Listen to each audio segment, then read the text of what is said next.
episode? 3? 4. Episode 4 of the podcast. Today we have Ethan Buuck from the Maine Warden service on. So let's go with... Went to high school at Maranacook with me. Yes. Older than me, senior. Yep. When I was a freshman. And then after that, was it a direct line to the warden service? No, so what I did was I got out of Maranacook in 2005, and then I was enrolled in college, Unity College, but I went to the military. I signed up for the Coast Guard Reserves. So after high school, went to boot camp, A school, and then 2006 I got into college. So Got into college, finished? Finished, yeah, 4 years, graduated 2010, May of 2010, and then by June I was full-time employed by the warden service. Okay, so that college basically throws you into the warden service. Is it a class 4? Well, yeah, it's a degree of conservation law enforcement. So Okay. we specialize in, education for wardens, or could be national wardens, National Park Service. They get employed, those students. But any law enforcement agency will really look into that degree. So there's been troopers or people that have gone to the troopers side after getting a con law degree. So it opens the doors for a lot of stuff. Do you basically learn why the laws that are implemented are? Is that a lot of it, or is it just about how the whole system works? A lot of it is learning about criminal justice, Okay. the criminal justice system, and then some of the other classes talk a lot about like wildlife biology, fisheries, a lot of that kind of extra things. They don't touch a whole lot on the law enforcement aspect. It's more of the criminal justice system, like I talked about. The court proceedings, the wildlife biology, wildlife identification, that sort of thing. And then from there, do you have to go to the academy? Yeah, once you get hired, you go through the hiring process, and there's a lot going on there. And then you go to the 18-week police academy. And then your program is a little longer than that, right? We have a 12 or 13-week training program, warden school training program afterwards. So it's about 30 weeks training total after you get hired. And that's, do you stay right there? At the academy? Yeah. Yeah, Monday through Friday. Yep. And then you got your weekends off, and then back at it Monday morning. Right. And then, is it like the police force where you have to sign up with a region beforehand? Like Augusta Police will send a guy to the academy type of thing? Yeah, so the way it works is you like in a job, you put in an application. If they want you, they put you through physical fitness test, alert test, polygraph, there's psych eval, there's all kinds of tests. And then, so once they finally make the determination on whether you are hired or not, that's when you'll finally go. You can kind of pay your way through the academy if you want to go that route, but most don't. They get hired first. So Pay your way? What do you mean? they call it a tuition student. You so can... you can actually fork over the however many thousands of dollars, pay your way through the academy, get certified, and then put your application in somewhere else. That's pretty crazy because the numbers I've seen, you guys are usually looking for people. I mean, there's, law enforcement right everywhere looking to hire. So if you've got the background and the qualifications, you can get hired pretty easy anywhere. So could probably not, say a guy that's paying tuition is going through, is it a 12-week or 18-week program for the police? Yeah, 18. And then they just want to tack on the game warden thing. That school too, I'm sure they could do that as well. If they change their mind for some reason or something? No, so the people that pay their way through the police academy, they aren't associated with the game warden. So if you go to warden school, you've been hired and you're employed by the warden service. Right. So, the law enforcement side of it, there's actually been cases where guys pay their way through the police academy, and graduation day there's a police chief waiting to hire them. Okay. So they pay themselves through, and then they get a job, graduation day. So. And then, is there like a hierarchy of where you're hired once you get out, of a location, where? Oh, okay, yeah. So, there's there's vacancies around the state. Okay. And so if you get hired, you may or may not have a say in where you go. But after that, you can either choose to stay in one spot your whole career, or you can move around the state, just depending on what kind of vacancies there are. I'm guessing Kennebec County is where you preferred, but not where you got at first. Yeah, so I started my career in Masardis, Maine, which, if you're not familiar with Aroostook County, it's in Aroostook County. Just south of Ashland, very small little town. There's only about 50 people full-time that live there. But the resource was there. There was, all the moose hunting, bird hunting. The deer at the time was a little minimal, but the fishing was phenomenal. So great part of the state. After that, I took a spot over in Skowhegan. So I went to Skowhegan for a couple months, and then I ended up where I am now in the Belgrade district. When you were up in the county, that must have been a lot more miles. Then is the mile radius the same in every county? No, so they judge district size off of population of people.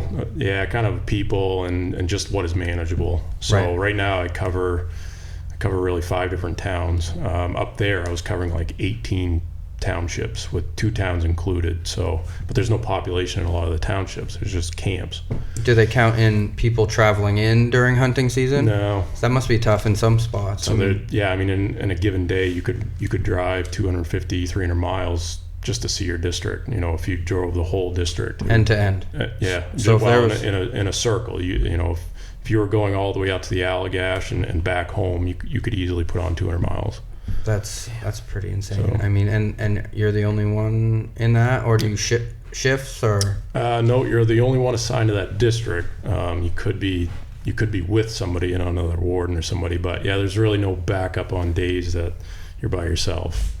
Backup might include an airplane or somebody driving for 2 hours. So. Or you driving for 2 hours. Like that's pretty crazy. I mean, they got a lot of people getting away with stuff if they want to up there. Absolutely. That's why there's good staffing up there now. For a little while it wasn't a kind of a place people wanted to go. Right. But now I think they're pretty well staffed to the max up there, and so it is hard though. I mean, you look at how much territory there is, the resource that's there, and we know guys probably, or people probably, don't always abide by the law and limits and stuff, but I think we do a really good job overall, getting a handle on who's doing what and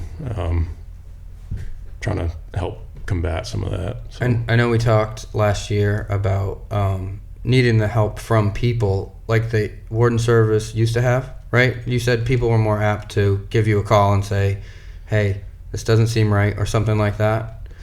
Yeah, I mean, we've kind of always had avenues to get a hold of game wardens. It's hard nowadays. I wasn't working back in the 80s or 70s or whatever, but seemed like nowadays people are a little bit more reluctant to call in fear of retaliation. Right. That makes it really tough. When they see a violation, maybe they know the person, maybe they hear the story, they're very reluctant to call us just because of that retaliation factor. Usually we try to tell people, hey, we're going to keep your name completely out of it. Call Operation Game Thief, where you can stay anonymous. So we have programs in place to help with that, but we don't see the numbers that we wish we would see. Right. Yeah. Another thing I was going to ask was, like, lost my train of thought, but whatever. Up in the Allagash areas, I mean, did you find a lot of people going up and exploring that kind of shouldn't have been? Because I've heard some stories of people, and they're just like, I'm going to go to the Allagash, and they got no idea. They're rolling in a Honda Civic with 2-ply tires that are bald, and, they don't know where they are, they don't know what they're doing. Was there a lot of calls like that, or more hearing about it after the fact type of thing? That area is interesting. A lot of the people that are going there, they are very well educated in the outdoors. They're good, fishermen, hunters. They're experienced in it. There's some sporting camps out there that's really what their main focus is, and they bring in very quality people. Yeah. You do get the stragglers here and there that they want the experience, so they're going up there, in the Honda Civic with the bald tires. And, and we have searches for those people. We have people that maybe they're probably not trained the best to be up in that wilderness, but they don't know. Yeah. They were never told, hey, you're going to want to prepare the best you can for this, and they don't.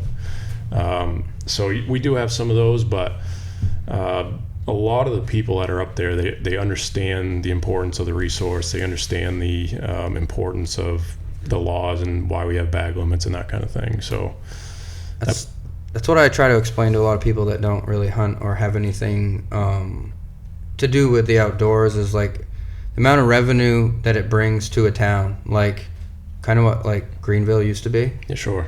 A good fishing pond or lake could make a town, and that's what some of these towns have been built off from. Mm-hmm. And that's what I feel like some people don't exactly understand about taking the extra fish, or the short one, or why there's restrictions here and there isn't there. You know what I mean? It's like, yep. When I go into November, I think, okay, this is going to be 4 weeks.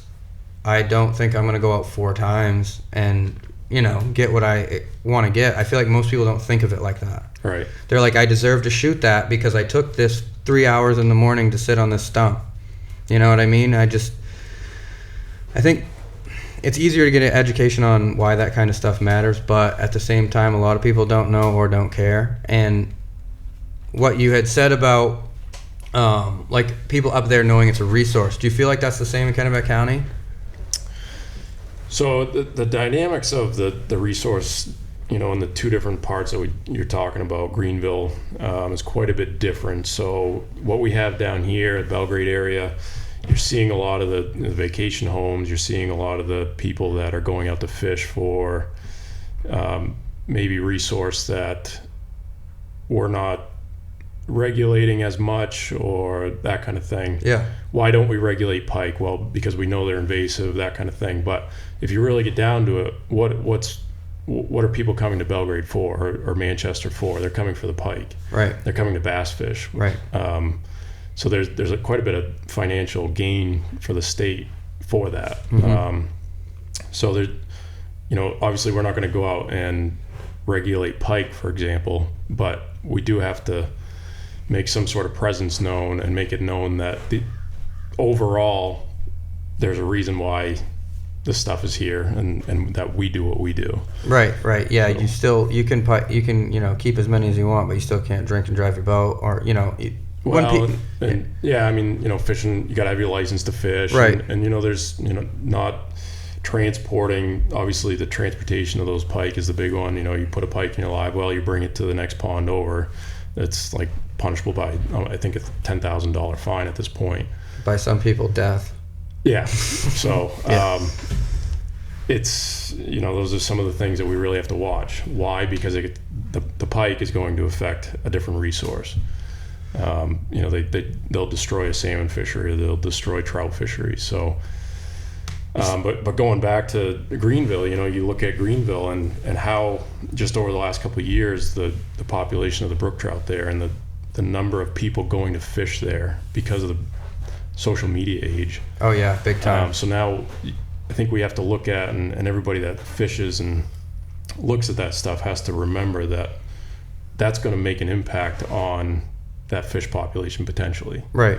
And so being mindful that there's regulations in place is highly important for that kind of fishery. Right. It's a very delicate thing. But if we go around announcing, that they're catching the kind of fish that they're catching, and there's certain population of people that don't want to abide by the regulations, it could really make lasting effects. Right. And Greenville might become nothing but an ATV town. What it was 5 years ago, which was like a lot of people in town, because I lived up there. I mean, it's a lot of people in town that don't have money. Yeah. I mean, it just is what it is without all those people coming up. Yep. And I noticed with my dad's camp, because he has one in Rockwood, it's like every person, what are you coming up for? I'm going to fish. Right. And, And why is that? Because we've done what? We've announced how good the fishing is, right? Right, yeah. And that's what we want. We want people to go and recreate, fish, catch the fish, enjoy it. But we just have to be very careful as a society to make sure we're being where we need to be within the rules. So. Yeah, I feel like it's part of that competitive outdoorsman thing is you see someone post 4 or 5 pound brook trout, you're like, I'm going to go there. Right. They're there. And He why found wouldn't them. you? Right. You know, there's more than one. But like you were saying, is like, if with all the stuff now, like, you know, you can get a fish carving and that's as nice as a mount. You know, you don't have to keep every one you catch, you know, like I throw pretty much everything back I can. Mm-hmm. Unless it's fatally, you know, I feel like it's going to die. Right. I mean, I'm just not a fan of keeping them all, you know, and even if it is big, I'd take a picture as quick as you can, throw it back. Yeah. Because, you know, I'd like to see something 8-10 pounds when my kid's 10, 15 years old. Right. And It's important.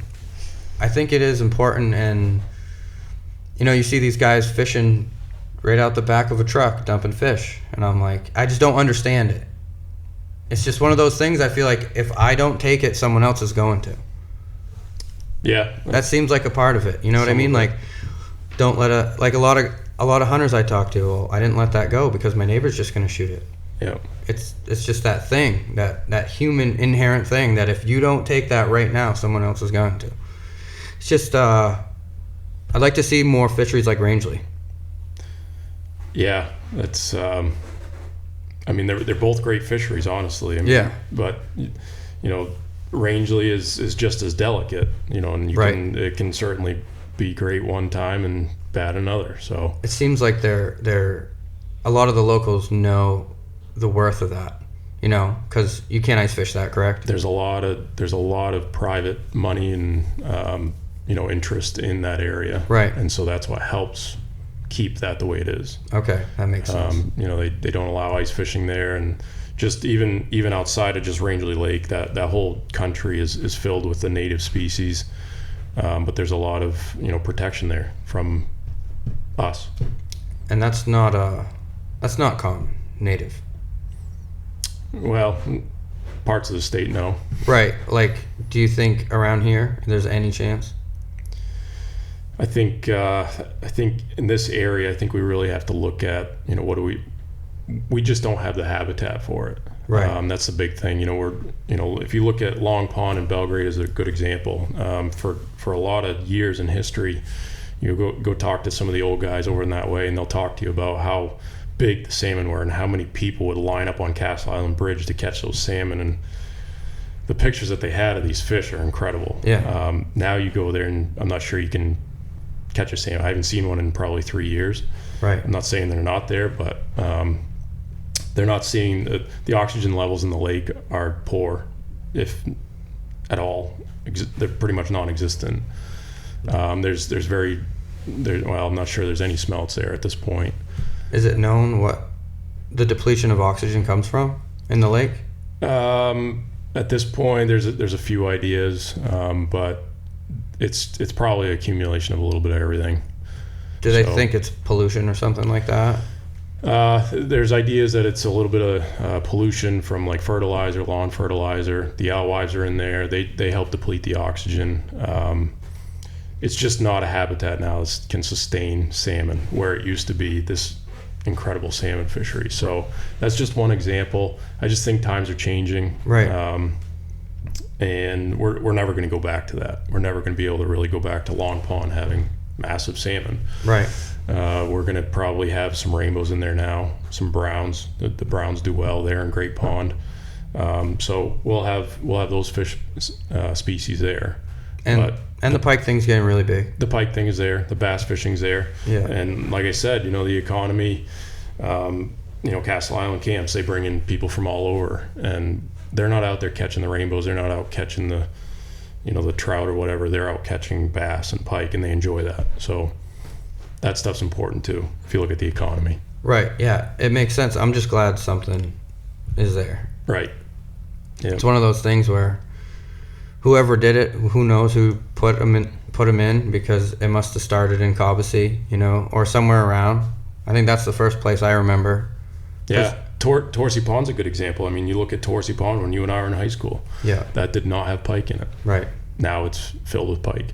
So that there's really no major tributary that would carry those fish species in. And so we have to look at that as an illegal introduction of that fish species. And how much more, or do you know how much more rapidly they multiply than like a trout? Is that known? No, I wouldn't know the answer to that. I mean, the best we can say is they're a very hardy fish. You take them out of the water and they'll survive a long time out of the water. Mm-hmm. They're just a bully fish. You know, they go around, they chase the other fish species. So they're big, mean, and they like to eat things. So I think it was a biologist told me they eat 3 times their body weight a day. Every day. I wouldn't put it past them. That's pretty insane if you think about eating 3 times your weight. I mean, they'll eat loons, ducks, all that stuff. They'll snatch them. So probably a child. Hope not. If they're big enough. They're only getting bigger. Yeah, well, I hope not. Yeah. No, that's good. So, most common call? Depends on the season. Right now, it's definitely nuisance wildlife. I've got a fox living under my shed. What do I do? Skunks are big right now, baby foxes, you name it. Is there someone who takes care of that stuff? Yes and no. If it's visible, you probably go. If it's sick or it's injured, we go. So if it's, a rabies incident where maybe the fox has appeared rabid and it's bitten a dog or it's attacked somebody, we go. We have to by law, or by our policies. The rest of it, we get a lot of calls for there's just a skunk in my yard or there's a fox that's acting quote unquote strange, whatever. I was going to say, what about dogs and porcupines? We don't go to those. No, we really don't. I mean, that's a porcupine's defense mechanism, right? So dog goes up, gets entangled with a porcupine. Well, that's its fault. We're not going to say it's got rabies. Yeah.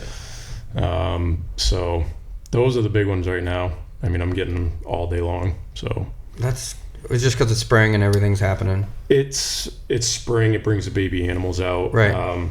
What happens is there's a lot of kind of uneducated people referencing the whole thing. When maybe they have a background of coming from a city or whatnot where they're not used to seeing a coyote run through their backyard or a fox in their backyard. So when they see that here in Maine, they come to Maine, they see that, they're like, oh my God, this is wild. I can't believe this. Yeah. There's something wrong. Whereas just a fox is literally looking for the neighbor's chickens, Or your dog. Right. So when we explain to them, hey, the fox is hungry, it's going grocery shopping just like you and I grocery shop. That makes sense. When we get hungry, it's grocery shopping. Right. It's going grocery shopping. So they come out during the day. There's nothing we can do about that. So just explaining to them is the big thing, and they kind of understand after a while. Yeah. So those are the big ones. But it does depend on the season. So, fall, we get the... November 1st. Yes. What's the call? That is coming through in the morning. It could be anything, but trespassing is a big one lately. Last year it was me. Yes. I put the do not answer on Travis Hardwood. I could tell. Yeah. No, so trespassing is a big one nowadays. The land is getting eaten up by residences, and unfortunately, people aren't always abiding by trespassing laws. So we get that a lot, unfortunately. It's hard. And what do you recommend to the landowner? So based on the law, the land really has to be posted in a manner that the people have to be able to see it. So the yellow posted signs or access by permission only signs. We really recommend the access by permission only signs. That way people can still go out and recreate. They can enjoy the property, but the property owner knows who's there. Right. But then it also gives them horsepower to take legal action if need be. And those are supposed to be placed fairly close. Yeah, I mean it kind of depends. If you're in a field, every 150, 100 to 200 feet is probably good. So there's no actual number? Not really. Okay. No. But if it's a wood line or anything like that, we try to say as close as you can really afford, the better. Because that's not very close. No, I know. We tried to do it last year and we priced it out for like $5,000 to do the whole property right. Yeah, I mean, so what we recommend is the roadside edge of a property. Right. Get that with the nice bright yellow signs. If it's the back edge, do the paint stripes, the purple paint stripes, and that really can be a cheap, effective way. Kind of still holds the hunter responsible. Totally. Yeah. And if someone, so say it's like a couple times, it happens a couple times, like what's the best thing for the landowner to do? Get it on video somehow, that like that person, like get the proof to you guys so you can do something? Because word of mouth must just be next to impossible. You can't really do anything, right? The best thing a landowner can do is, if they really truly want people to stay off their property, they need to have it posted. Right. We have no horsepower behind the law if it's not posted. Right. If you called me up and you said, hey, Joe Schmo down the road, he came on my property, he's not supposed to be here, and he hasn't been verbally warned, Mm-hmm. and there's no signage, I can't do anything for you. We can go and warn them, say, hey, you're no longer allowed on this guy's property. But a landowner that finds somebody on their property, they can say, hey, who are you? I need your name. Yeah. They can stop and identify him. But the big thing that we really recommend is not to get into some altercation out on the property. No. Just say, hey, listen, I really don't want you here, and see how that goes. Contact us, and we can go from there. So it's not really worth getting in a knockout, drag out down in the field, down the back 40. Especially in November during hunting season, Right, because everybody's carrying guns. Right. When you first started, that must have been nerve-wracking. Or maybe still is. Yeah, I mean, we obviously, every person we're talking to in November has a weapon, or potentially. So it's, we're not really overly worried about the hunting guy. We're worried about the guy that you stop on I-95 that's coming up from out of state when he's got a carload of drugs. That's the guy we worry about. All law enforcement does. But are there guys out there that hunt and are probably bad people and shouldn't have? Yeah, absolutely. But I think overall my encounters with hunters has actually been good, and we take safety precautions for a reason. So. And you're reasonable. You're not you're not an aggressive person. Nope. So that must help too. Yeah, I mean, using your words and talking to people is big. Because everyone's had someone come at them aggressively, and you just immediately, you tense up, and and when they see you, they're already worried, even if they're doing something legal. Right. They see you and they're like, oh, is everything? What'd I do? Yeah. Or is everything in check? Yep. Because a lot of people are just so excited for whatever they're about to do that, it's like, oh yeah, busy, run out the door, load the four-wheelers, never registered them. Right. And a lot of the time isn't someone trying to get away with the $120, Yeah, and I mean, we're really after the bigger fish, if you want to say it that way. We understand people make mistakes. Right. I think as an agency, we're pretty flexible. I think there's guys that have very good discretion. Yeah. I think maybe you hear some bad stories that get twisted a little bit.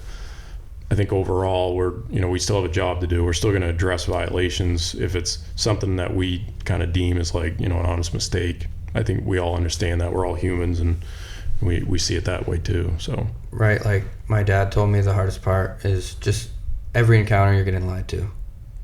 Potentially, yep. And it gets to you after a while. You know what I mean? You sometimes start thinking like it wasn't an honest mistake. You know what I mean? But you can kind of get that vibe from people when it's like, oh yeah, I haven't been thinking about this for 10 days. Right. Type of thing. Yeah, I mean, I think starting off in law enforcement, you get kind of irritated when somebody lies to you. Now, I'm 10 years in, and I just kind of like, normal. Here we go again. Yeah, here we go again. And what is this guy truthful? What is he not? So we try to do the best of our investigations and see what they're going to be truthful with. And a lot of the times we already have the answers. We're just asking to see what they're going to come out with. And right. So. And probably a lot of the time it isn't someone doing something wrong. Most of the time it's probably just families out.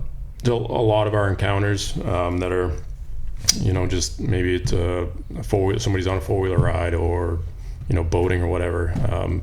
Very simple regulatory inspections a lot of time for registrations and safety gear and that kind of thing. Right. Yep. That's what I figured. It's like everything. Most days is probably just nice until it's not, and then it is a pain in the ass. Mm-hmm. Not a pain in the ass, but. Yep. So what's the wildest call situation? There's any fully automatic hunters or anything like that? I would say that the wildest thing I've ever done in my career, unfortunately, was the Gene Cole murder, Corporal Cole. Okay. 2 years ago. Yep. Out of Somerset County. I was involved in that manhunt for the day we caught him. wasn't on the capture team, but definitely it was one of those things that, you know, we all had a job to do, and it was a horrific event.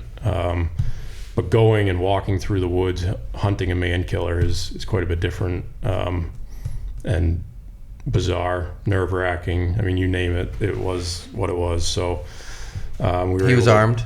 When they found him, yep, he was. And Wow. it was a wild thing, and everybody was on edge for a long time.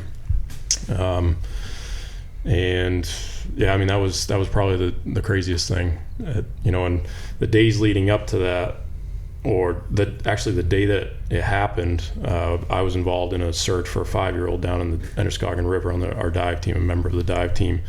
So we had 2 major incidences going on at the same time. You had a 9-year-old and a 5-year-old that fell in the river. The 9-year-old got saved. They pulled him out. He survived. 5-year-old ended up succumbing to drowning. So at that scene, and then we've got the Corporal Cole manhunt going on, and you know, an hour from each other. And so there's units literally passing each other on the interstate. One's going to the Corporal Cole. Yeah. One's going to a drowning for a 5-year-old. So if you want to talk about a week of stress and anxiety, and you know, you name it, that was it. That was the week. It's probably one of those things. The best case scenario was, you know, you've rescued that boy and found the girl, but you probably deep down were like, hopefully we don't find her, because it's the worst case scenario. You know. Well, I mean, we're all prepared for the time when we do find, you know, no matter what it is, body, we're prepared for that. Yeah. We mentally prepare for it. We're trained in that aspect of it. Right. It is tough though when a kid is involved, for sure. That week was one of those weeks, like in the back of your mind, you've got all your buddies up looking for a guy that just killed a police officer. Yeah. And then we're down here dealing with this aspect of it, and it didn't take away from either one of them. Right. Both were just as equally important. It was just a weird set of circumstances, and so we came out of it. Everybody was safe afterwards. Nobody else was hurt or, you know, killed. It was just one of those things that, you know, you needed a deep breath and back massage when you got done. So, Yeah, and hopefully there wasn't a third whatever, you know, that week. Right. Hopefully it just planed out and you can just say, holy crap. yeah. Those kind of situations, like that manhunt though, like you and whoever you were with are just like, that's forever, you know. You're like, Yeah. you guys forever are connected. We won't ever forget it. No way, you Nope. know. Hopefully nothing crazy like that happens again. No, it was a terrible event. So I read a book, I believe it was called Wildlife 911 by a game warden okay. in Michigan, and he tells some of his stories down there when hunting, like deer hunting, was just coming up, and Yeah. a lot of illegal immigrants hunting with fully automatic guns and selling the meat. Yeah. Yep. We're not running into a lot of the fully automatic stuff, but laws are changing every day. I mean, they made it allowable to have a silencer now, or, you know, suppressor. So To hunt with it? with a permit. Yep. So things are getting wild, man. That's kind of interesting. Yeah. I mean, coyote hunting I could probably see, but Yeah. just... Ranella promotes it. What? Ranella promotes it Yeah. as like for his own hearing. Oh. You know Yeah. what I mean? It's kind of Okay. That's his advocacy. That's kind of why they're doing it. But it's a, you know, you're going through a background check, and there's an investigation. You know, if you submit the paperwork, there's a little bit of a process to get it. Right. But, yeah. So it was just one of those things where, like, I can't believe this is even happening, kind of thing. But I've never had any experience with them. I don't know how well they work, but me neither. all I know is the movies make them sound really quiet. I know, cool But- visual effect, right? Yeah, but I don't really fall for it. So We had an interesting time last year because Corey, it was his first year hunting, Okay. and he had so many questions and so much learning to do. No experience, just hunter safety. So my dad took me a couple times as a kid, but Okay. it was a joke. yep. We were, so here you go. I Yeah, know what you were doing. it wasn't No hunting. clue. It was just Right. in the woods with a gun, you know. Right. And I feel like that's the leap. You go from especially with all this Corona stuff going on, people want to, like, you go into Hannaford and there's nothing in there. That was kind of a push. Yeah, he was like, what do we got to do? I was like, well, it's not hunting season. This isn't an option now. We're not getting meat now. So you got to prepare. And so I feel like a lot of people are going to want to take that, but there's no real services to just, if you don't know anybody. You know, in Maine, or probably the United States, you got to know someone to bring you. Is there any programs that you know of that are like mentors? So we now have an apprentice hunter program. Right. So that's really the best option. That's one of those options where if you know somebody and they want to take you out hunting, you don't need the safety course aspect of it. So you can buy your apprentice license, go out with that person. They accompany you. They kind of take you under their arm. They show you the way. Yeah. That's what that program is there for, is to get interest built. And so we're trying to promote that as much as possible. So hopefully that kind of comes around in a few more years and gets really popular. I think we're still kind of in the learning phases of it right now, where people are learning about it and learning that it's even out there. So do apprentices have to be with the person? Yes. No matter what? Yeah. Like, it can't be like, oh, you have 50 hours and you can right. go. That's the way the program works. You know, it'd be like you getting your driver's permit. Right. You know, you got to be with a licensed driver. That's the idea, is that person is teaching, you're doing all the firearm safety with them. That's the idea behind it, is we're not just kicking this, person out in the woods with a rifle and said, you got your apprentice license, have at it. Yeah, he was blown away by the whole process. Just like, do I have to register my gun when I get my hunting license and stuff like that? And I was like, dude, this is like for you guys, it's got to be tough, because anyone can really go buy a hunting license. Mm-hmm. Pretty much anyone can go buy a gun. And, they don't tell you anything about sighting it in, what ammo to buy. Right. None of this stuff. And he's like, I can just go? I said learning the weapon's challenging enough, and then the hunting aspect. Yeah, I mean, so we really recommend, and we try to push for a good responsible hunter would, if you're just getting a new gun, go out and get it familiar with it. Like, this is the safety, this is, how the bullets go in, that kind of thing. And then sight it in. That way you're making clean, ethical kills on animals. Yeah. Get it sighted in. We've got a great new range out to Summerhaven. Fantastic facility. So there's a lot of opportunity now in this central Maine area, that you can get yourself very well prepared, educated, to go out and be a responsible hunter. The guys that are pulling up with a 30-30 that they ride around their truck for the last year and hasn't been sighted in for the last 20 is not the best way. That's not what we want. So getting out there and before the season starts and getting the gun sighted in, get familiar with it, that's really where you need to be, going into hunting. Do they have a guy over there that trains people or helps? Yeah, so they have it kind of on a schedule now where it's online. You can look at when the range is going to be open. Yep. And they have like range instructors there, and they're kind of overseeing the whole facility, but they're very educated in firearms. If you had a question, they can step in and kind of help you. That's cool. So That's awesome. It's a great facility. Very, very good. Better than the old dirt pile that you shot into, and then everybody left their spent casings there. And what I like about it is, John and Don can't just show up with a bottle of brandy and just shoot. Right. Because, I don't know how many times I've been going through Summerhaven and just listen to what's going on, and I'm like, that's got to be madness down. Now there's somebody, right. And you're shooting in one direction and it's safe, and, it kind of, in high school, you could go into anyone you wanted to, do whatever you want. Ride your four-wheeler in there, Right, and that was the problem, was we had four-wheelers on the backside and guys shooting his 30-06 up on the other side, and you never knew, unfortunately, we never had any major incidences. The problem with the old range is rounds were exiting the range. Yeah, and big problem. That's a problem. Yeah, right? big time. Big time. Not good. So. No, I thought that was really good. I thought it was, it's good that people can have a spot to learn, because I feel like more people are buying guns than ever. You go up to Audette's and there's no guns. Right. It's going crazy. I mean, it's becoming popular. Yeah. It's got to be a little nerve-wracking. I know some people that legally can buy a gun. I mean, they just don't know anything about them. I'm like, what? You got to learn about that. Well, and not to mention, or it's worth mentioning the private sale of firearms in the state. That's weird. You can literally go buy $1.50 or $2 Uncle Henry's and pick out whatever rifle you want. Go buy it. It's kind of weird. It's right. Just, There's to me, not a lot of other states like it. Right. So Maine's pretty unique that way. Yeah. Fortunately, I think law enforcement across the state does a very good job at kind of getting a handle on some of that.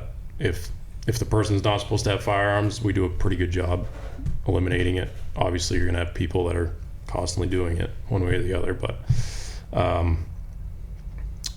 we have so much resource now, computers, and we're able to run license checks right in our trucks now and come up with a pretty good history on people, whether they're prohibited persons or not. So there's that avenue that we can, that's help combating some of that illegal firearms. Can you run a VIN too, on a serial on a gun too?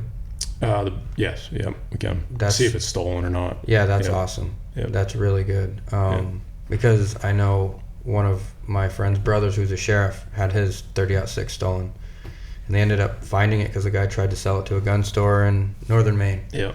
So I mean, he had a lot of guys will have sentiment in guns. And it was one of those ones he's had since he was like 18. Right. So he didn't want it. He could buy another .30-06 pump anywhere. Mm-hmm. But it was that one. It's that gun, yeah. There's an attachment to him. Yeah. So I think that's really sweet. I mean, internet and stuff must be helping like no other. I mean, yeah, I mean, like I said, we have the capability. We have internet in our trucks, and as long as we're not up in the Allagash or something, we're able to get that connection. And the barracks here in Augusta or any of the regional communication centers that we dispatch out of, they're able to run everything that we can. So that's awesome. Yeah, that's awesome. Good tools. It's crazy that you guys deal with all of the wildlife and then all of the searches too. I mean, yeah. And there's not many of you in the state. Like, how many wardens do you think there is total? There's about 120 total, and that's to include all the the sergeants, lieutenants, field, or the administrative staff. For how many acres of land? A lot. I don't know an exact number. Yeah, but I know. I mean, the entire state of Maine. So that's not a lot of people per square mile. There's like 89 field wardens, I believe. So you have your work cut out. Yep, we sure do. That's for sure. Busy. It must be enjoyable, though. It is. I've had a really good career so far. I would recommend, just not game warden work, but law enforcement in general. We're taking a beating right now, and if somebody's interested in law enforcement, it's a very rewarding career. I really have that freedom every day to leave the house when I want to, and go do my thing throughout the day. If right now I want to go work ATVs, I go work ATVs. If I want to jump on the boat that they've assigned me, I go work out of the boat. So yeah, and if there's a call, then you switch it up, right? If there's a 4-wheeler thing, you got to run and go get that. Right. We still have, we're still responsible for ATV crashes, boat crashes, you name it, for the recreational vehicle side. But the resource is our number one priority. Right. So we're not really putting that on the side to work the ATV traffic. Right.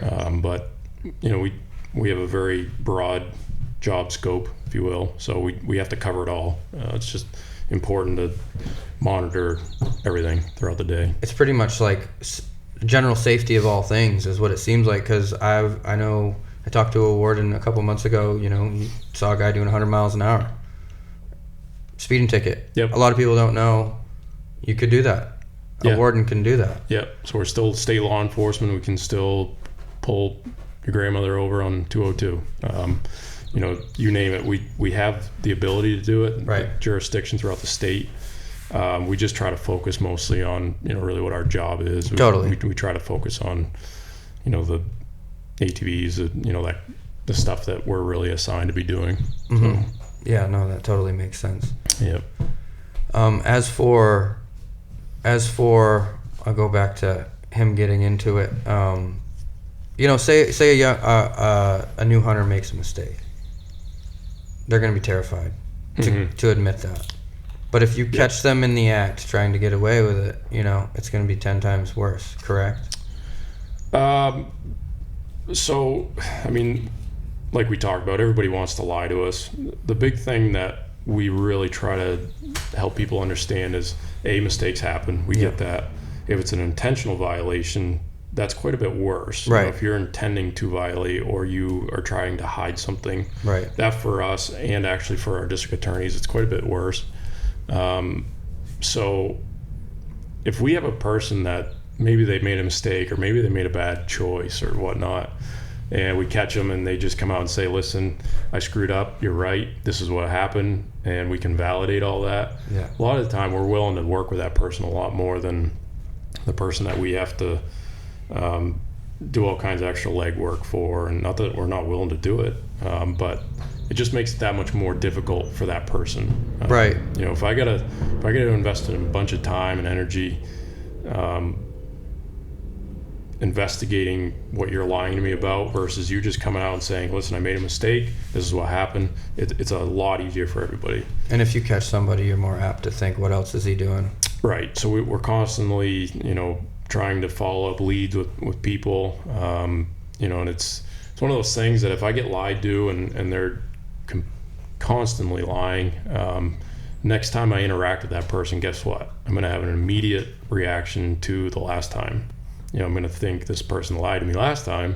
What is he lying about now, right? We've had that example where, the first time hunter, maybe he gets jammed up with a buddy or something and they screw up and they want to continuously lie. We get that. We understand the fear mentality and that you want to try to cover yourself, but, we've got two eyes too. We see a lot of what's going on. Right. And so if we have to poke and prod and dig, it really, the best policy is just come clean, honestly. I mean, we get it, things happen. So a lot of people don't want to accept that law enforcement they're just people. They want to think like, oh, he has to give me a clean slate every time he talks to me. Like you might not remember, that last time you knew that person lied to you, mm-hmm. but you're like, that dude's gonna lie to me. He's lying to me. Why wouldn't he lie to me again? Right. And that's always kind of, even if you're just an average Joe, it sucks being lied to by somebody. I mean, you're gonna remember it. You're just gonna remember that person as something else until they prove otherwise. Yep. And it's with all the stuff going on, it's like people don't think, like law enforcement. You go home, you're a person. You're just a regular person. They just think you're almost like robots and they can do and say whatever they please. No, we're just, a lot of us are family guys. We have our wives and kids and our house to take care of just like everybody else does. Right. We've just been employed by the state to help deal with resource, and the law's bound by some of that stuff. So that's the important thing to think about. And there are people that literally they think our existence is ridiculous, and that's fine. But we're going to still hold you accountable whether you think one thing or not. So that is the tough part. Yep, we are just your average. We're not average. We're held to the law enforcement lifestyle, but we are just people. Yeah, just members of the community. Members of the community. Yeah.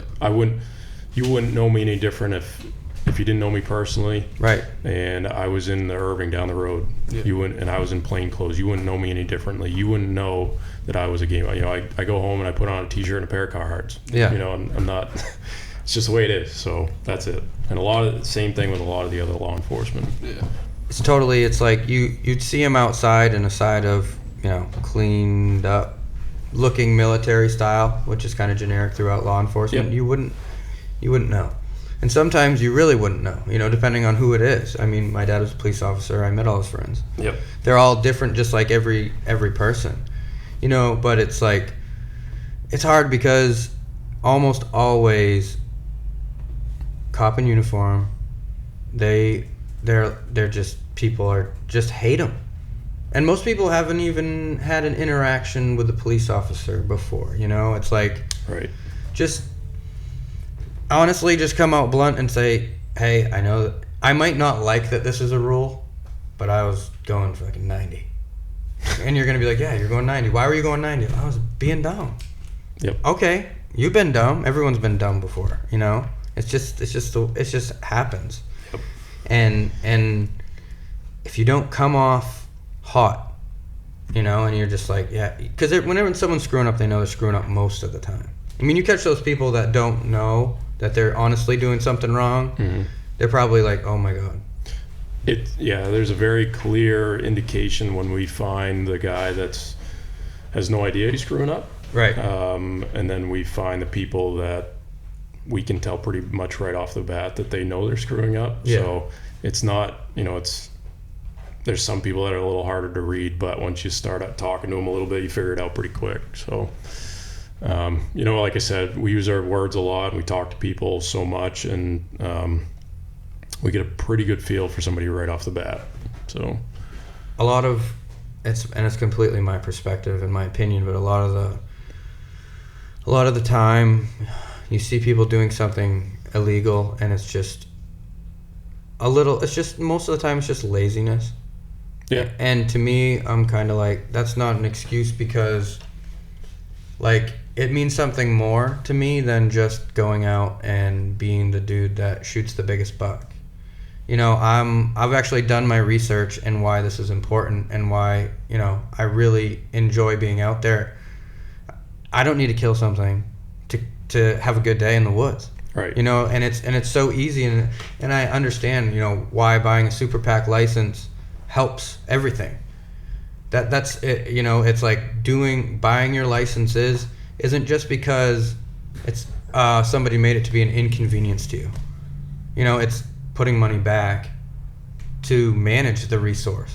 Right. You know, and I think it's too cheap. Personally, I think a hunting license to go kill a deer, it's way too cheap. I mean, in the state of Maine, you could have that argument that we're below probably the par, or, you know, comparable to other states that have the resource that we have. Yeah. Yep. I think it's I think once you do it and you are a part of it and you actually treat it, you know, with respect, it's worth a lot more than, what is it, $30? Right. I don't know what it is. It's under 50. So a lot of people ask me if I ever get to hunt, which I have 3 kids at home, and so I don't get a lot of time to hunt. Right. A lot of my time during hunting season is in this job. What I will say though is I spend a lot of time in my area looking for, you know, violations, if you will. So I see where all the deer are. I see the deer trails. I see dead deer. I see, you name it, I see it. I know where the deer are. I know where the tree stands are. I know just about everything there is to know about. I just don't walk around in the woods with a rifle on me, you know. Sometimes I do. I'll go out and actively partake in a hunt, but for me in this job, I see everything that you as a hunter go out and you're looking for. You're looking for the deer pattern and the sign of deer, and I see all that stuff. So that's the interesting part about my job, is I'm actually in retrospect hunting a lot of the time. Yeah. I'm just not bringing a big smashing 12-point buck to the store and tagging it and, you know, Right. you name it. So Right. that's what's interesting, but it's different. So, you know, we have people that are interested in being game warden, but they say, well, I don't know if I want to, you know, I don't want to give up my deer hunting or whatever. And that's kind of an invalid argument. We get days off just like everybody does. Yeah, you have vacations. We have vacation. And like I said, you know, I get Tuesday, Wednesday off during the week during deer season, or, you know, whatever days in the middle of the week off. That's great. It's not Saturday where everybody else is out in the woods. So give you that argument. Yeah. We still have all the availability in the world to go out and hunt. So Totally. I think the biggest eye opener for me was that hunting season doesn't just start November 1st. If you're going to do it right, you need to be in the woods big most time. of the year. Yep. You really need to find out what the animals are doing all the time. Start looking into them early. That's the big thing, is, you know, the guy that, you know, quote unquote heater hunts, they're not doing what the traditional hunter is doing. That's unfortunate. We understand their aspect of it too. Maybe they're handicapped or whatever. So, hey, if you have the ability to do that, great. But the guy that goes out starts in September and, starts looking into these deer and where they are and how they're working and when they're moving, it's quite a bit different. Yeah, because I have my parents live in Farmingdale, and that expanded area is right behind their house. Yep. And when we went back there last year and we're scouting, it's just unbelievable the type of stuff you see. Right. And that's honestly, that was part of the fun getting into Looking it. around. It's not even about Right. shooting an animal. It's No. just seeing what's going on out there. I think a lot of people would enjoy the outdoors and have a lot more respect for it if you just got out there and started looking around a little bit. I mean, it's crazy what you'll find in the woods, some of the history there. So it's fun just to get out in the woods and look. And just it's start different looking. every day. Right. You never know what you're going to find. Yeah. And some of these people that hunt and are passionate about it, that's what they do, and they'll tell you the same thing. Yeah. So You gotta know what's going on, and 100 acres is a whole world. If you want to really get down to what's living on that land, down to the bug level, you could spend years in there. You know what I mean? and It's you'll not never see it all. just don't walk down a walking trail and expect to Yeah. Right. You gotta, of course, know where you are, because you don't need to be called about getting lost in the woods. But at the same time, I mean, around here you can hear roads pretty much from every piece of property. Yep. Yeah. But it's that's our family's hobby. I mean, that's it. It's just being in the woods. Right. You know what I mean? And that's why you probably got so many phone calls last year. If someone's on my land, I know they're on my land. And we give permission to a lot of people, but a lot of people don't like that we kind of hold the property to a standard. I mean, it's going to be my kid's land someday. It needs to be respected. Right. And I think some of the problem happens was when people feel as though they're entitled to that property and maybe they were for a long time. They had a clean slate to that property. Maybe it changed hands, and they just maybe they legit didn't know, or they're just trying to that entitlement aspect of it where I'm going to go on here anyway. So that does happen. But everybody has to respect everybody else's private property. Yeah. So that's a big part of it. And it's hard, you have hunters that are all over the place with their ethics or how they were taught how to do it, that, say, like, we've had people call and say, hey, we'd like to get permission and, talk to my dad about it. And we're like, we don't know anything about them. And then we lay out kind of the rules, quote unquote, and they're like, you guys are assholes. And I'm like, well, one of our rules is on our properties, if you wound an animal, you don't hunt anymore for the rest of the season. Yeah. I don't think that's that ridiculous. I mean, we've found animals that have been shot, and I need to ask you a question about that too, but and it sucks to see. It's the worst thing to see. I mean, an animal that's 9 times out of 10, it was a guy just doing something he shouldn't have been doing, whether it was running or whatever. I get it. People get wound up. I've been there. Yep. You're gonna sometimes miss. Yep. That's really, like, we talked about sighting in the gun. We talked about that good, clean, ethical kill. That's what we want to see. We don't want to see you shooting at the deer that's in a full sprint. Right.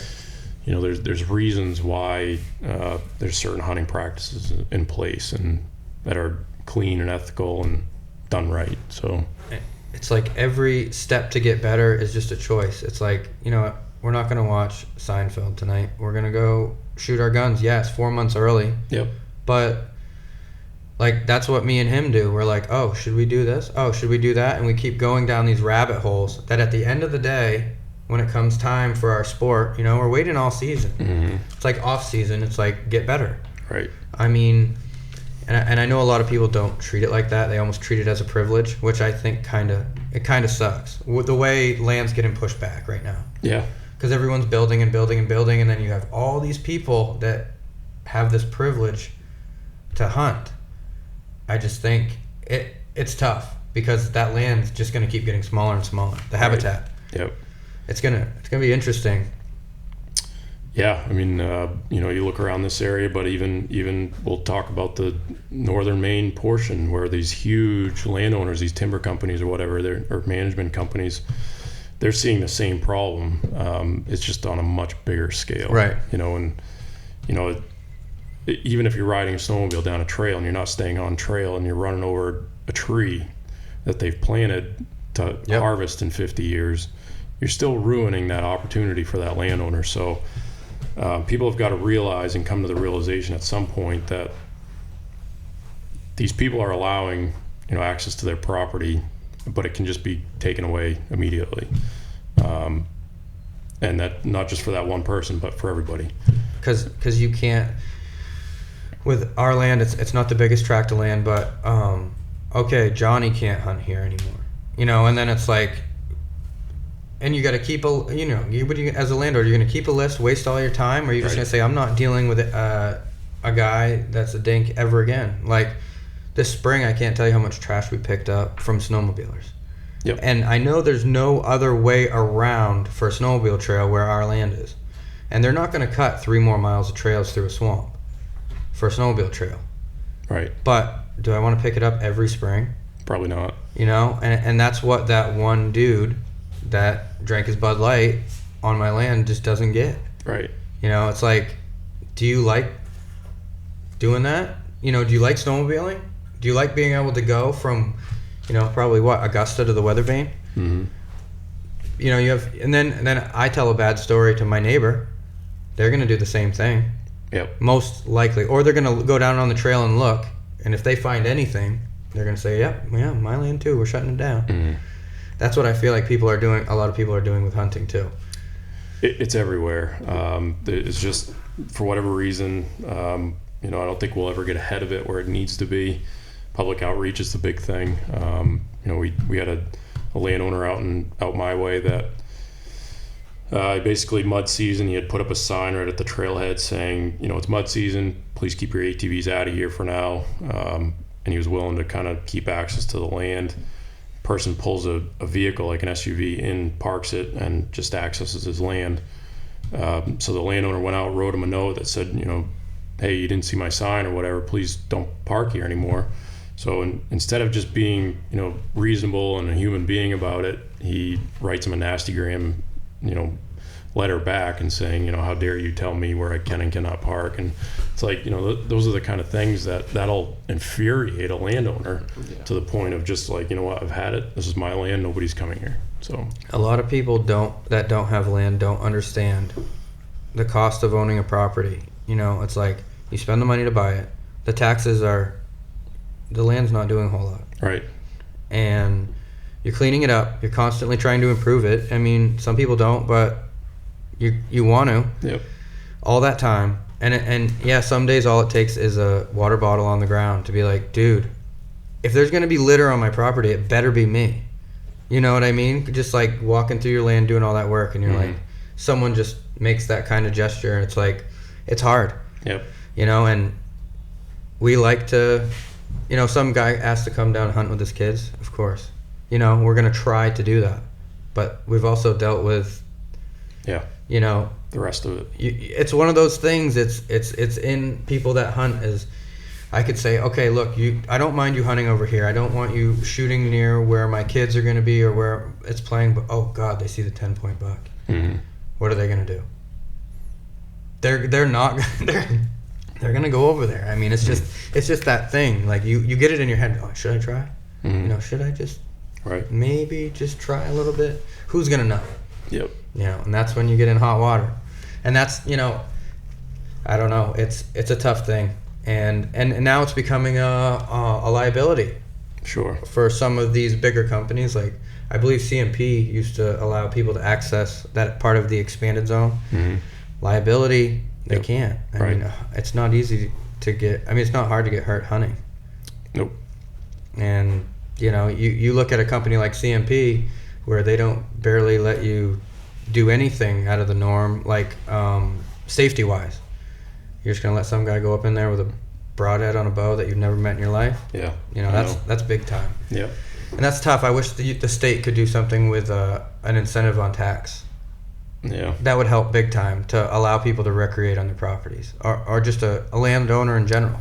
I think all those discussions are happening and have happened. I'm just not sure it's going anywhere. going anywhere, and it's way above my head. But hopefully someday, it would be smart. But we're just not there yet. It's one thing that we saw when we went out to Colorado that was awesome is the amount of public land there is. Mm-hmm. and there's not a whole lot here from what I can see. I mean, can you hunt land trust land?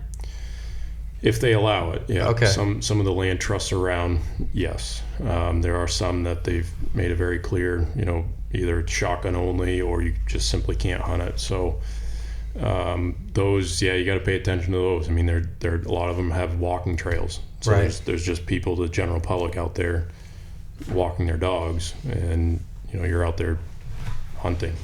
So those are, like Kennebec Land Trust. If you ever have a question, just call their office. They're great to talk to, very informative. A lot of the time within the land that they have it posted what you can do on those. So I think I found it on their website. Like each piece of land has its own little like name, and you can click on it, and it will say give you all the information. Yeah. So that's good. I mean, and then there's that big piece of land up in Manchester, right? Like Scribner Hill. Right. There's a big chunk of public up there. Right. Well, it's got to be a couple hundred acres, anyways. At least. Probably like 500. I don't know. All back of Shed Pond. Right. That's good. I mean, it's good hunting up in there and stuff. I'm glad programs like that exist, because outside of them, I mean, you used to just walk onto people's land and they didn't care. Right. When I was younger, I don't really, either if you asked, you definitely got a yes, or people just didn't care. Right. Quite a bit different. I just don't know what's changed, and if it's just people maybe, like, you do notice people being a lot less honest now. Yep. Back then, when we were younger, Well, what it takes is it only takes that one bad experience, whether they experience it themselves or they experience it from a friend. Right. If somebody's house gets shot from a bullet during hunting season, that gets spread like wildfire throughout the family, friends, you name it. And then it kind of is a trickle effect from there. So I think that's a lot of the time what happens, or, just that bad encounter with somebody on their property. You're out doing firewood on your back 40 and this guy walks through with a rifle and he gives you the finger as he walks by. That's something that'll irritate people to just say, no more, I'm done with it. So those are some of the problems that we see. Yeah, you also see, like, ladies sitting on her deck watching her deer, and then she sees a guy walk across the field, and right. There's the sensitivity to hunting. Right. You have that. So there's a lot of outside pressure that isn't in a hunter's favor. If they don't have their own property and they're not willing to abide by the procedures we have in place, then it can really hinder a lot of people. Yeah, it's a tough thing. It really is a tough thing, because before you let someone on your land, you really want to know what they're all about, and there's no way to know. Right. That's the hardest thing. Yep. And it just seems like human nature to just keep pushing it until someone says you cannot do that. Mm-hmm. And it's a little frustrating, because in my mind, letting someone hunt our land is like, I don't let friends do it sometimes. You know what I mean? It's one of those things that's like, it's a special place for Right. the family. Yep. I want you to think about my kids when you're out there before you start unloading your gun on an animal or something. Right. Yeah. What I meant to ask you about a wounded animal during season is that, say you shoot a doe that's wounded, is it usually common practice that person tags that animal that killed it? As in, like, there was two different shooters. Yeah, say like it walked out in my field and it looked like its leg was blown off. Yep. And I shoot it. Yep. What normally happens with that? That would legally be your harvested deer. It would. Yep. If there's something to where outside of the norm, where there's extenuating circumstances, you call us and say, hey, listen, this is what happened. Maybe the meat's bad or something like that because of that injury. We'll work with you on that. But just to dispatch an animal because you felt as though that was your, meaning. Right. That's not what we can't have that, with you expecting to go and harvest another deer.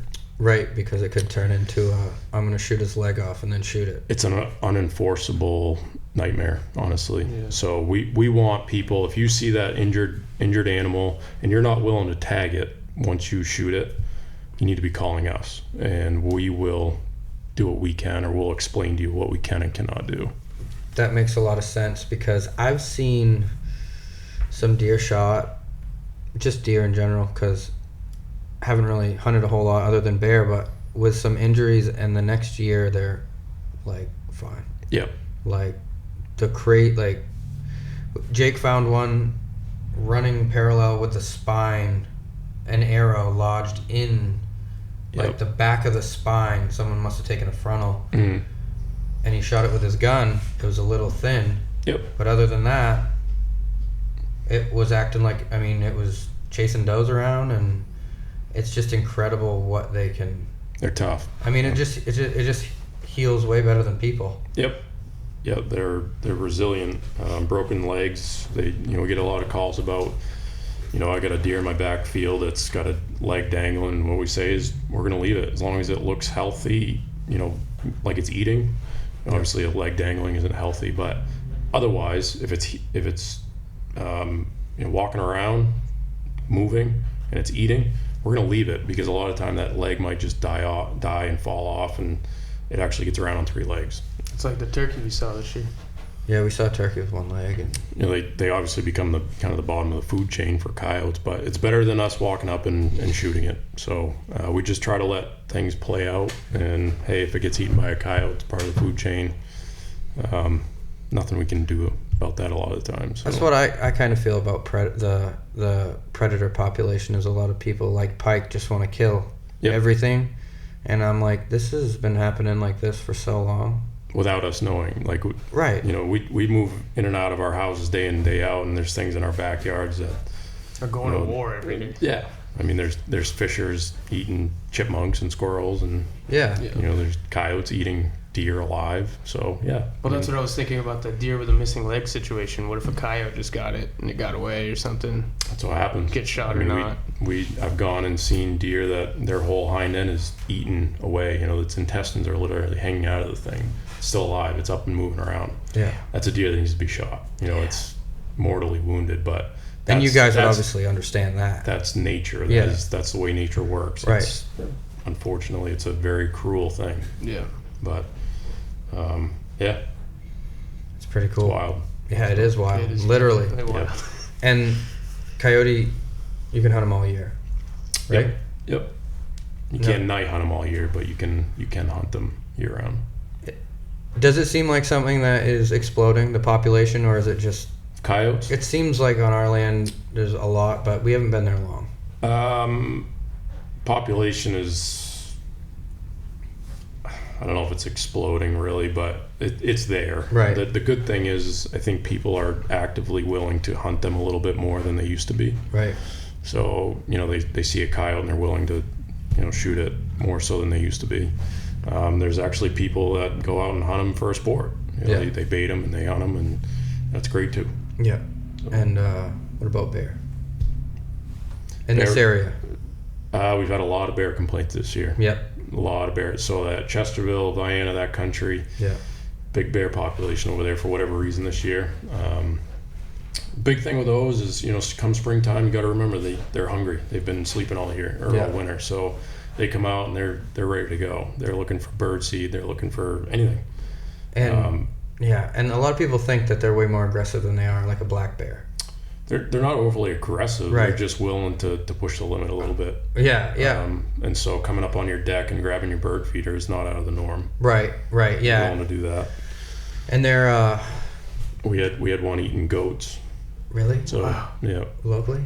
He'd go in and he'd grab a goat or two and bring it down to the woods, munch on it, and he'd move to the next town, grab another goat and munch on it. And he wasn't eating the whole goat. He was just taking a bite or two out of it. And big boy? Yeah, it was a big girl.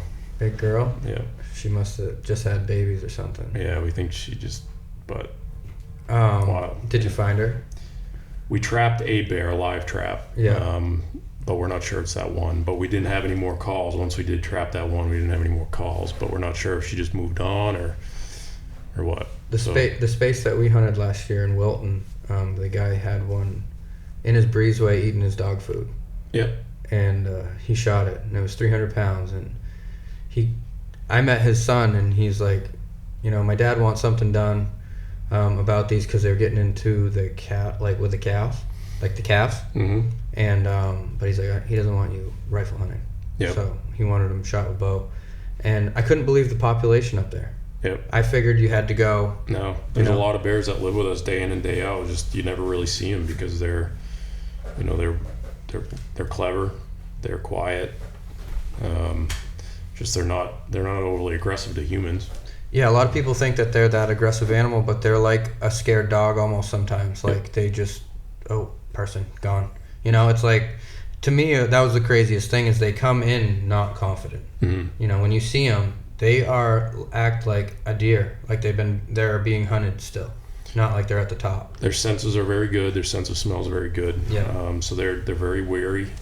But yeah, they live with us, believe it or not. And people are, I think probably cartoons have made it so everybody's afraid of a bear. Right. But we never really respond to so a bear attack. Right. It's never happened. They seem very curious. Yeah, that's the biggest thing. I mean, they're looking for food. Right. You give them the opportunity to go up and grab a bird feeder. They love bird seed. Is it legal to shoot a tag bear? Yeah. We had 2 last year, but 3 cubs, and I mean the tag through the year. 2. Yeah. Yeah. And all the babies. Is that like a relocation thing usually? So we really try to push that, and I think a lot of the guiding outfits will do the same. If there's a sow that comes in with cubs, they tend to say, don't shoot that bear. Right. Because those babies will probably die. Well, that's not a guarantee. It's just, it's one of those things that we don't want to have black bears that are that young without a mother. That's pretty, and then, they may have to be orphaned, taken in to a care facility. No, I mean all the bears were tagged. Does that mean they were relocated? Usually when they're tagged, yeah. or in the den or something. In the den, they would have been tagged. Okay. Yep, so they were probably study bears. Yep. That's super interesting. I wish is there numbers on the tag? Yep. Yeah, all the information's there. So if I zoomed in and got that, I could ask them, about the bear. Do you think a biologist would tell me I'd just be curious on how far that thing's going. Yeah, I mean, even they would probably be interested to know where you're seeing that bear. That's cool. Some of them have tracking collars on them, some of them don't. Yeah. And so if they're not able to track that bear automatically with a collar, they'd be interested to know where that bear's been. Yeah, you could tell that they were not as worried about people as the bears that were there, just there. Those bears were very free and not right. Something you'd want to hunt. Sounds weird. It was just they just wanted person. Where is it? Right. I know what this smells like. Yeah. It's almost like it was in town or something. I don't know. It's hard to tell, but no, that's cool. And you don't do anything with moose around here, obviously. Well, moose population's minimal down here, but we do find a stray moose here and there. You can hunt down here if you have a permit and you've been in Kennebec County. Well, it goes by the WMD zones. Right. So if you're picked for zone 16 for say, we have moose hunting down here. But I didn't even know. Yep. I haven't seen a moose.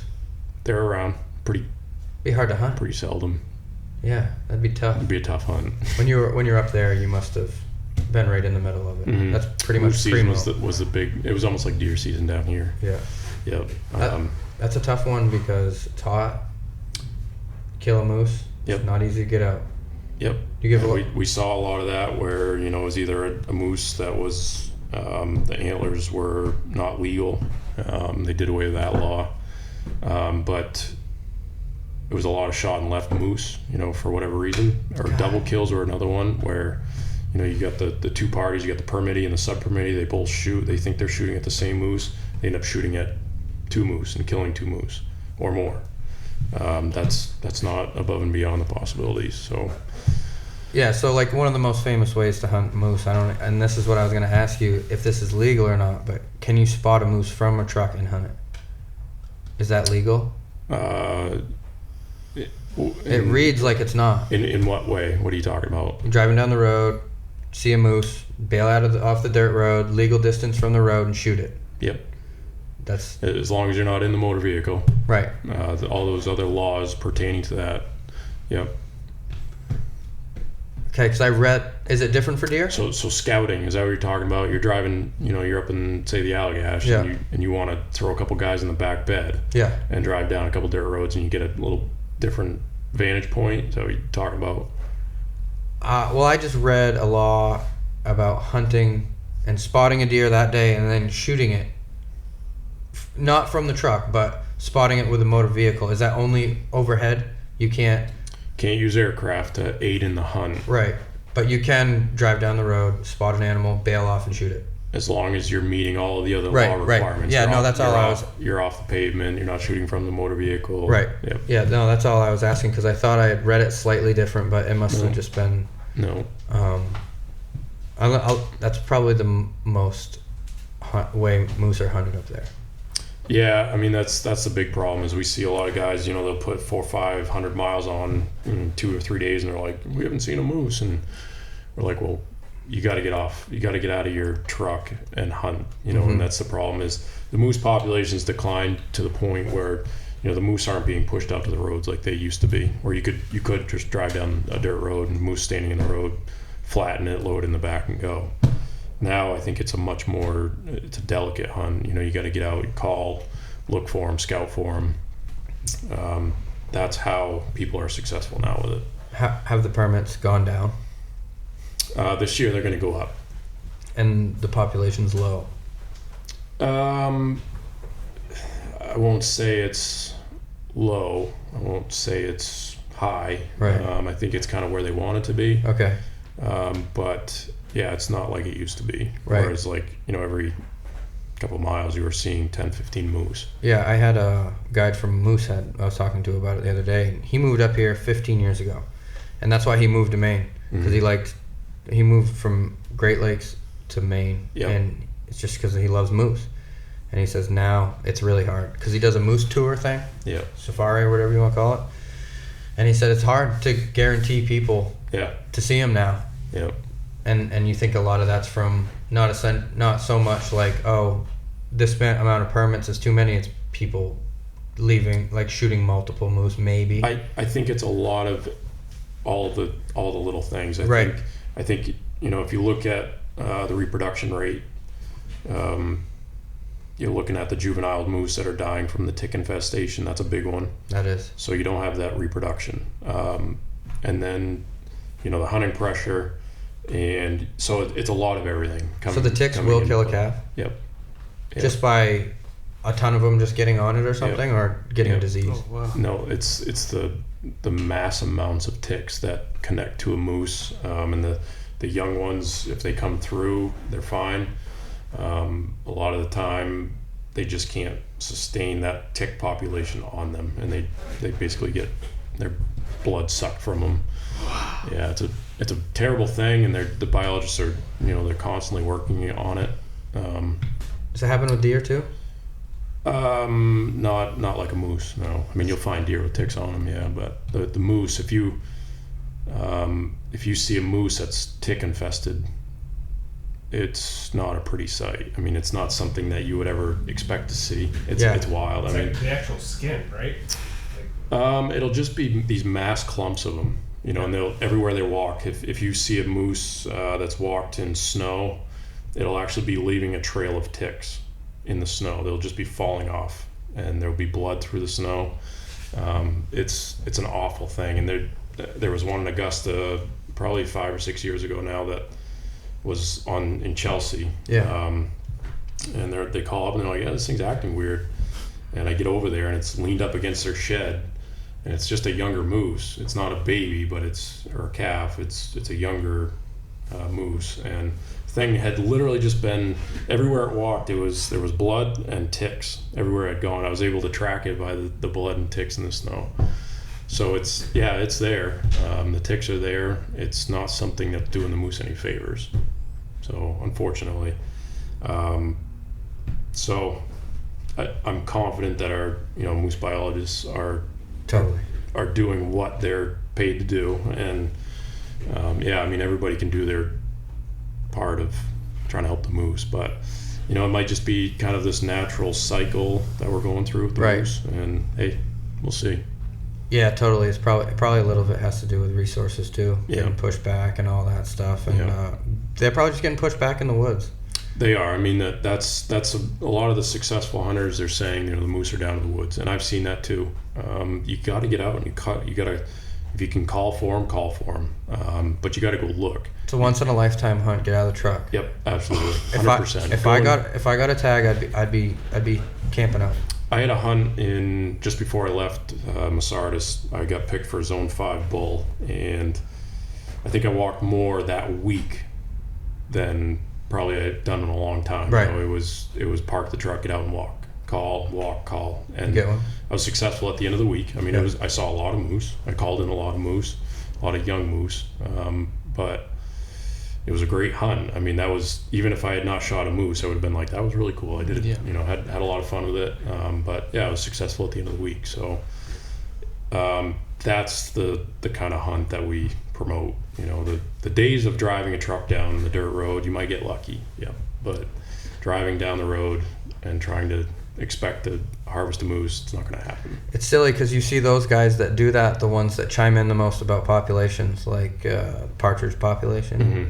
You go in the woods 50 yards, you'll see way more shit. I promise. Yep, get out of your truck and walk, and you'll see them right in the ditch. But I don't want to get out of my truck and walk.